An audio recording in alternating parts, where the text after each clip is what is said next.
a gente vai começar. Muito boa noite para todo mundo.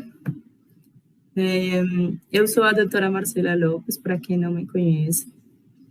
Eu trabalho com a Quality já há um tempinho atrás.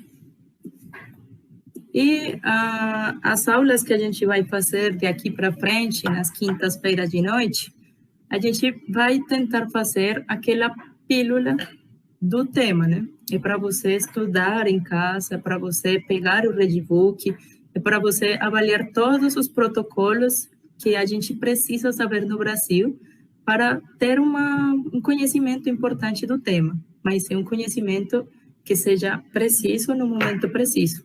Aqui a gente está focado no Revalida, tá bom? Não é conteúdo de residência médica, não estamos formando cirurgiões, nada disso. A gente está focado no Revalida, especialmente no Revalida 2021, tá bom?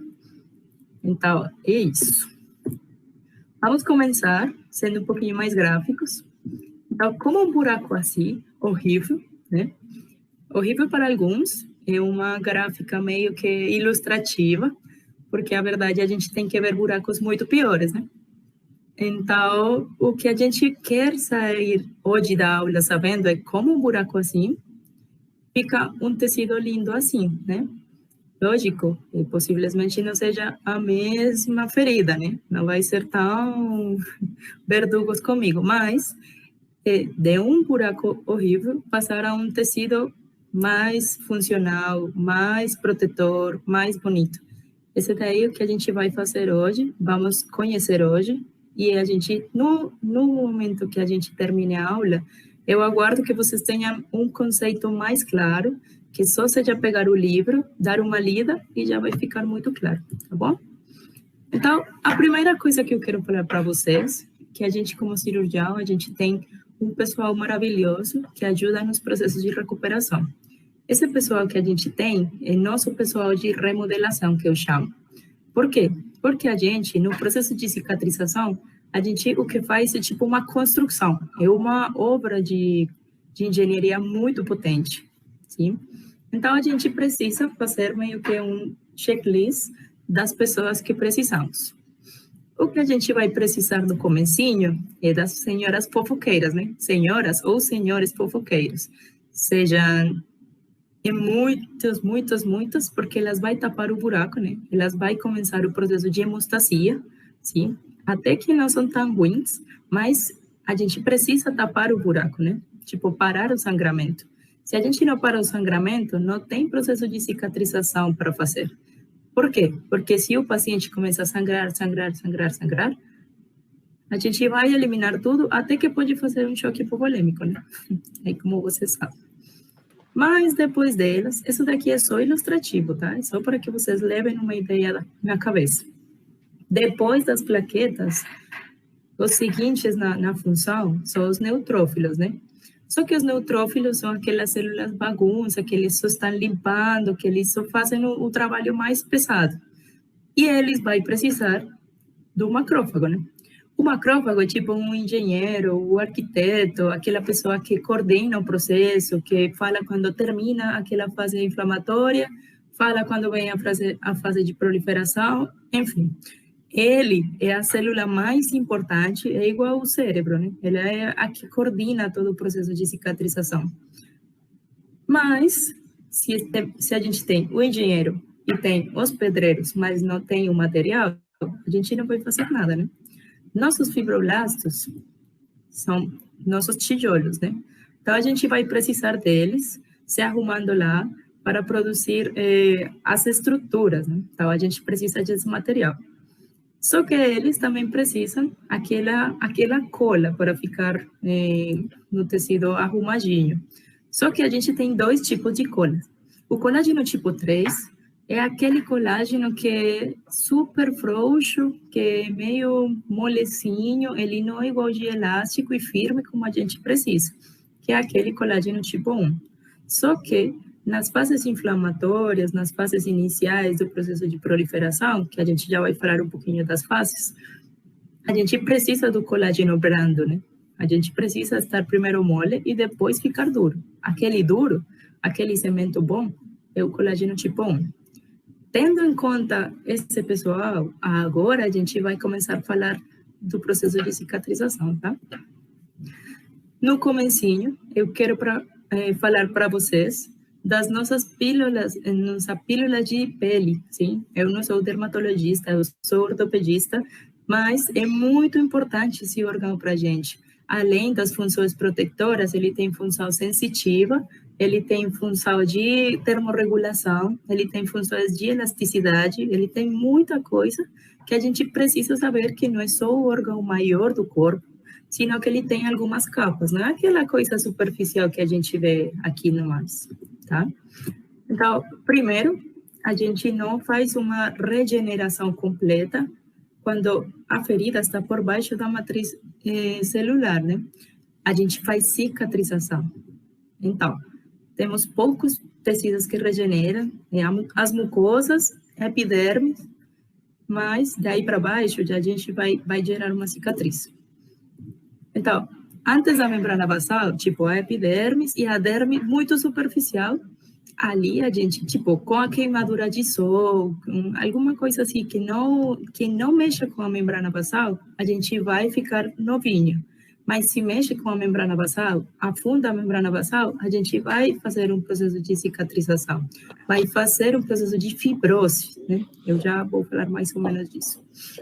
As mucosas, a gente já sabe, todo mundo já mordeu uma bochecha por dentro, já fez uma laceração em alguma outra mucosa, e a gente consegue saber que ela regenera. O nosso mecanismo de cicatrização é o que a gente vai falar agora, né? A aula de hoje, mas ele é um processo vital, né? Ele ajuda para a gente ter uma manutenção da vida. A gente vai fazer uma substituição de um tecido brando, de um tecido que pode ser tipo uma piscina de infecções, vai fazer pela fibrose, por algum tecido que seja funcional e um pouquinho mais rígido. Resulta que o colágeno é uma proteína, né? Como o colágeno é uma proteína, ele depende muito do estado nutricional do paciente. Se o estado nutricional do paciente é ruim, o paciente não tem como fabricar aquele depósito de proteína. Tipo, a gente tem muito bom engenheiro, tem muito bons pedreiros, mas quando a gente vai no depósito para pegar o colágeno, os tijolos e a cola, a gente não tem nada lá. Então, com certeza, vai interferir no processo de cicatrização também, além dos pacientes diabéticos, mas isso vamos falar um pouquinho mais na frente. Agora foi. O que é a cicatrização? Né? Se vocês tiverem perguntas, se tiver comentários, qualquer coisa, deixa ali no chat, que eu estou com a tela cheia, então não dá para ler, mas no final da aula eu faço sempre uma lida, faço uma revisão das questões, tá bom? Bom, continuando, a cicatrização, o que é isso, tá? Então, primeiro, é um processo muito complexo, é um processo dinâmico, contínuo e, lógico, interdependente. Ele tem uma série de fases, mas as fases não é tipo, fase 1 acaba nesse dia 24, fase 2 começa no dia 25, fase 3, não. Eles são sobrepostos, né? Quase que, tipo, a hemostase e a inflamação vem junto. A inflamação e a proliferação vem junto. A proliferação e a remodelação vem junto. Então, são processos sobrepostos que a gente precisa conhecer o que acontece em cada um, mas entender que é uma coisa dinâmica, sim, para fazer a fibrose. Então, esse daqui é um gráfico que está no nosso Redbook. É muito lindo por tudo, né? Ele explica muito bem, desde o tipo da lesão, mostra que a inflamação não é só aquela coisa horrível que ficou vermelho, já é uma infecção, tem que tomar antibiótico. Não, para com isso, fica tranquilo. Ficar vermelhinho é normal, faz parte do segundo passo do processo de cicatrização normal, né? Então, primeiro, hemostase e inflamação. Segundo, vem a proliferação. E terceiro, a remodelação, que é a mais demorada. Mas tudo isso a gente encontra aqui, sim? Na proliferação está a granulação, enfim. Eu já vou abrir um pouquinho mais de cada um. Então, falando da primeira parte, não, falando de tudo, na real, a hemostasia é aquela fase onde a celularidade e as plaquetas, né? Elas vai fazer um controle da hemorragia Depois não. No finalzinho da hemostasia, quando já está meio controlado, começa aquela fase de inflamação. Então, a fase inflamatória, ela vai trazer os neutrófilos. Então, chegam todos os neutrófilos meio bagunçados para fazer uma limpeza, até que o engenheiro acorda e vem para trabalhar, né? Ali, na fase proliferativa, no finalzinho da fase inflamatória, quando aumenta os macrófagos e diminui a fase de neutrófilos, é a fase proliferativa que começa a atuar. Mas, lembre, é superposto, não é que uma acaba aqui, a outra começa amanhã e assim, não. E a remodelação, ela pode demorar entre meses e anos. Então, com essa, a gente tem que ter paciência. E a maioria dos defeitos da cicatrização, que são tipo cicatriz queloide, cicatriz hiperproliferativa, que a gente vai mencionar no final, é nessa fase, na fase final de remodelação. A primeira fase, já vocês sabem, tem claridade, a gente repetiu bastante. Fase de cicatrização, hemostasia e inflamação. Nesse processo, a gente tem que entender que uma reação imediata, lógico, vocês começam a sangrar, fazem um corte na pele, começam a sangrar. Tem que chegar às plaquetas, não tem jeito, sim? É só para preservar o nosso sangue. Então, ali começa aquela reação inflamatória e uma reação vascular. Então, esse processo só vai atuar aqueles pedreiros, tá? Não são neutrófilos. Então, começando a ativação de agregação plaquetária, que vocês já conhecem, a via intrínseca da coagulação, a gente não vai falar das vias da coagulação aqui, tá? É uma cicatrização normal, a gente não vai entrar nas coisas específicas de cada uma, mas tem que lembrar os fatores de crescimento e os fatores pró-inflamatórios. Se são fatores pró-inflamatórios, é porque eles vão gerar uma inflamação, né? Então, ali a gente tem o fator de necrose tumoral alfa, o gama, temos interferon 2, 8, 6, mas essas são coisas que vocês têm que saber que são pró-inflamatórios. Tipo, os nomes das nossas coisas em medicina não vêm porque sim, tem alguma explicação no mundo, tá? Depois vem a fase inflamatória, que vai demorar, depois não, no mesmo momento, vem a fase inflamatória com os neutrófilos, eles trabalham sozinhos, sem que chegue o chefe, aproximadamente 24 horas. Eles estão lá limpando aquela bagunça que deixou todo o processo de hemorragia, e enfim. Aí chega o macrófago, sim, que é a principal célula da cicatrização, mais ainda da fase inflamatória. Quando tem uma queda de neutrófilos e aumentam os fibroblastos, tipo, os fibroblastos foram trazidos pelos neutrófilos e ficam ali para o macrófago, que ele é quem distribui o trabalho. Aí temos o fim da fase inflamatória e vamos para a fase proliferativa. A fase de proliferação, lógico, como vocês podem deduzir, é uma diminuição de nêutrons, há uma proliferação de células epiteliais e tem menos risco já de fazer uma infecção. Os tecidos mais profundos já ficam cobertos, né? Então, já temos proliferação de células epiteliais, a criação de novos vasos e proliferação de fibroblastos. A gente precisa da cola, né? Precisa dos tijolos. Esse é o conhecido tecido de granulação. A gente conhece muito bem como se forma o tecido de granulação e começa a encher o espaço da ferida. Aí bem, ele normalmente, o tecido de granulação, ele faz um depósito da matriz extracelular.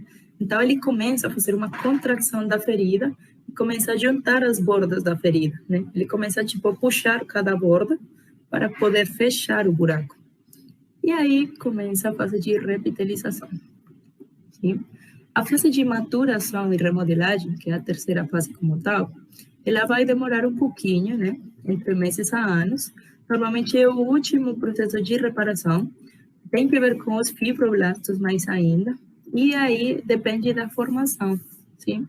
Então, entre mais dificuldades, entre mais colágeno e fibroses a gente tenha no processo de maturação, ele vai ser uma cicatrização pior. Tipo, a gente vai ter todas as complicações da cicatrização. Ele fica mais claro, menos rígida, e mais plana que o resto da pele, tá bom? Então, ele fala que no primeiro momento a cicatriz fica elevada. Todos nós, a gente teve um corte, né? A gente já sabe como vai funcionar. Só que agora vocês estão botando o componente científico daquele processo lindo. E esse gráfico de aqui, eu gostaria que vocês lembraram, voltaram, vissem de novo, porque esse aí é o resumo do que eu acabei de falar. As fases de cicatrização estão aqui resumidas na fase celular da celularidade. Então, começa nas plaquetas, continua nos neutrófilos, no momento que estão subindo os neutrófilos, entra nos macrófagos, e depois vem fibroblastos, células endoteliais, e aí a gente já sabe que estão os queratinocitos, enfim. Então, essa é a sobreposição das faces, para vocês lembrar. O gráfico, no primeiro começo a gente olha e fala que, nossa, que coisa complicada. Mas depois de toda a explicação com plastilina que a gente já fez, vocês já entendem que isso aí é muito fácil. Cicatrização é muito simples. Vocês não vão esquecer disso nunca mais. Aí, se a gente falou da proteína mais importante do processo, que é o colágeno, que é aquela cola que vai fazer que a gente fique melhor, que o processo fique bom, então a gente tem que falar dos dois colágenos, né? Eu não vou falar do processo da colagenogênese completo, né? Porque senão a gente vai ficar daqui até domingo. Um processo bastante complexo, mas o que vocês precisam saber, de verdade, é colágeno 3 e maduro. Colágeno 1 é a cicatriz pronta, tá bom? O colágeno 3 normalmente está no corpo, nos tecidos mais novinhos, mais moles, enfim. E o colágeno 1 é aquele que forma tendões, ossos, coisas mais rígidas, né? Dá para perceber que é um tecido mais firme. Além da organização. O colágeno tipo 3, ele está meio desarrumado, né? Ele tem uma organização, tipo, cada um por seu lado. Mas o colágeno tipo 1, ele é uma cicatriz pronta. Então, se vocês percebem, ele já está mais arrumadinho, está mais alinhadinho e vai ficar muito mais resistente para tudo. Então, depende da quantidade do colágeno tipo 1, a resistência da cicatriz. Como eu falei no começo, os fatores que influenciam na cicatrização, o paciente fumador vai cicatrizar pior que qualquer um. Então, por isso, eu botei primeiro a imagem ali. Lógico, um paciente alcoólatra, consumidor de entorpecentes, e assim, vai ficar bem pior. Mas o estado nutricional do paciente, ele influencia bastante, porque ele é meio que nosso depósito de proteínas. Então, a gente vai precisar pegar de lá para fazer um processo bom. Senão, vai ficar muito difícil a gente cumprir com isso. Então, imagina um paciente diabético, que os fatores pró-inflamatórios, eles não estão quase no tecido de granulação. Então, vai ser muito mais complicado o processo de cicatrização. Como eu falei, diabéticos, mas os pacientes com câncer, HIV, se alguma medicação que interfere com a produção, tipo quimioterapia, radioterapia, corticoides, tem um monte de coisas que afetam com a cicatrização. A imunossupressão, lógico, já falamos um pouquinho da HIV, mas tem outros tantos, né? Todos os pacientes oncológicos, todos os pacientes que têm algum consumo de medicações imunossupressoras, autoimunes, enfermedades autoimunes, qualquer uma também influi. Uma infecção, lógico, a infecção, o que acontece na infecção é que ela vai aumentar o período da fase proliferativa, da fase inflamatória, perdão.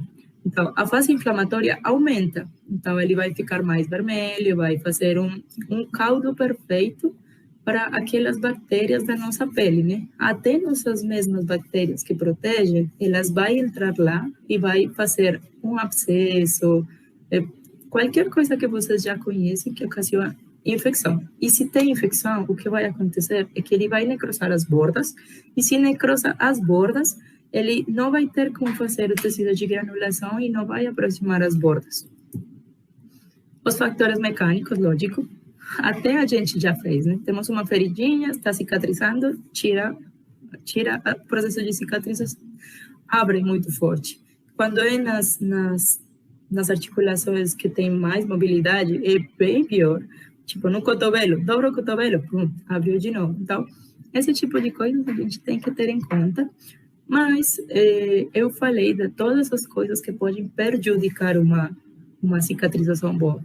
Então, a gente também pode falar um pouquinho das coisas que melhoram a cicatrização. Então, um paciente com boa alimentação, um paciente com boa higiene, um paciente que limpe bem a ferida, né? Sem exagerar, sem tirar os tecidos de granulação, enfim. Mas um paciente que não seja diabético, sim?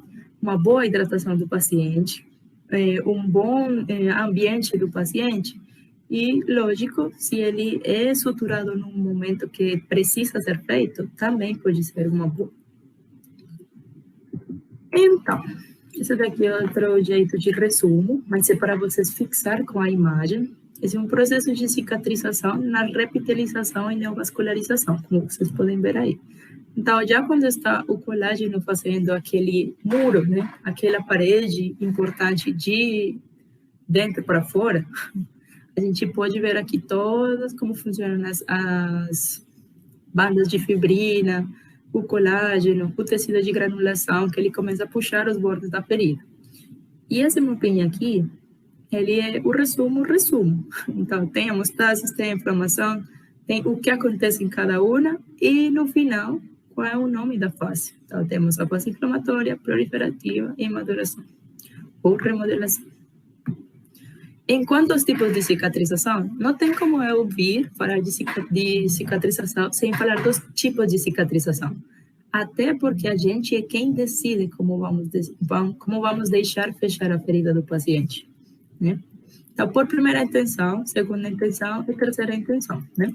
Então, quando a gente decide fechar por primeira intenção, normalmente é uma ferida que é limpa, né? Normalmente é uma ferida cirúrgica, a gente acaba de operar um rádio, uma urna, alguma coisa assim, é só passar os pontos, né? Até porque vamos prevenir infecção, vamos diminuir o primeiro período da cicatrização, que é hemorragia, tipo hemostasia e inflamação. A gente vai quase que começar no processo proliferativo.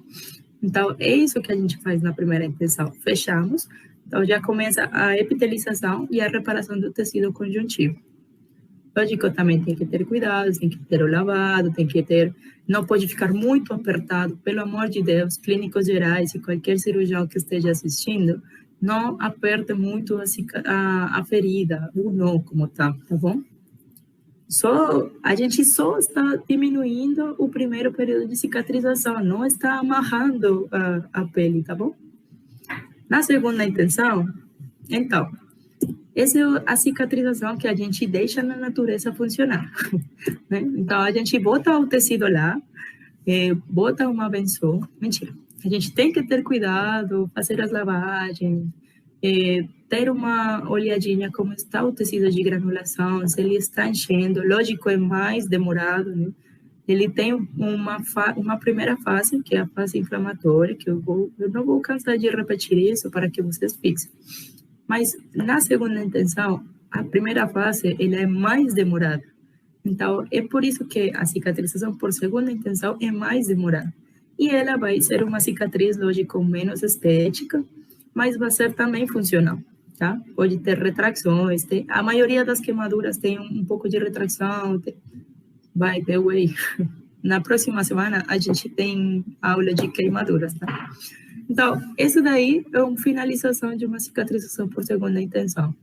Por quê? Se a gente sutura, possivelmente já passou do tempo de prevenção de infecções, possivelmente não tem tecido para isso, vai ficar muito tensa os bordos e, ao contrário de ajudar, a gente vai perder mais tecido porque vamos necrosar as bordas. Então, o que a gente prefere em alguns tipos de lesões é isso, tá bom? E por terceira intenção, pode ser uma cirurgia normal, mas a gente prefere ter um pouquinho de tecido de granulação e depois dar um ponto, né? É tipo, meio que da segunda intenção, mas a gente no final bota um ponto, então 2 mais 1 dá... Mentira, mas a primeira coisa que a gente faz é deixar um pouquinho de tecido de granulação aparecer na ferida e depois fazer um ponto. Um ponto não, a sutura. E para fechar, eu vou falar dos erros da cicatrização. Os erros da cicatrização, eles acontecem normalmente na terceira fase, sim?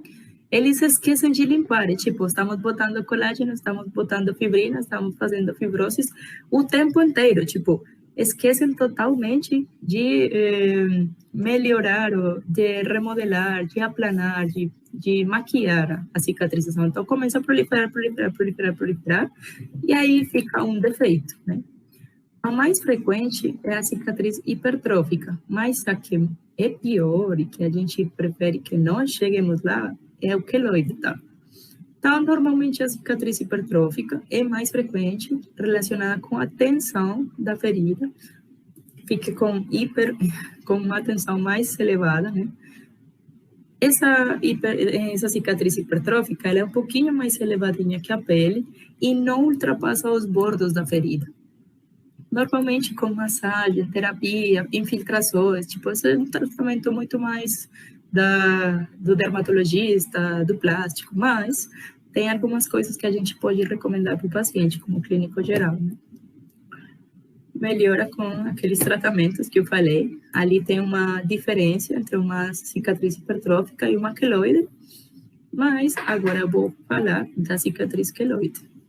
Então, a cicatriz queloide é dolorosa, normalmente compromete mais pele do que a cicatriz poderia ter, né?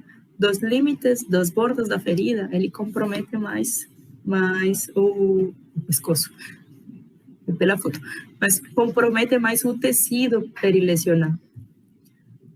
É mais raro, mas igual, é um das que mais gera motivos de consulta.